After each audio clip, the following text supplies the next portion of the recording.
পবিত্র কোরআনে আল্লাহ তাআলা বলেছেন, সমস্ত মানুষ একই দিনের অনুসারী ছিল। তারপর যখন তাদের মধ্যে মতভেদ দেখা দিল, তখন আল্লাহ নবী পাঠালেন সত্যপন্থীদের জন্য সুসংবাদদাতা ও মিথ্যাশ্রয়ীদের জন্য ভীতি প্রদর্শনকারী রূপে।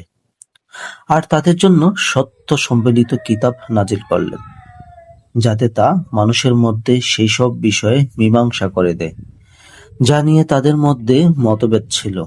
আর পরিতাপের বিষয় হলো, অন্য কেউ নয়, বরং যাদেরকে কিতাব দেওয়া হয়েছিল তারাই তাদের কাছে সমুজ্জ্বল নির্দেশনাবলী আসার পরেও কেবল পারস্পরিক রেষারেষির কারণে তাতে সেই কিতাবের মতভেদ সৃষ্টি করল।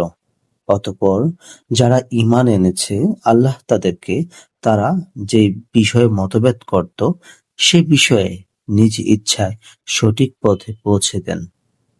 আর আল্লাহ যাকে চান তাকে সরল সঠিক পথে পৌঁছে দেন। সূরা বাকারা আয়াত 213।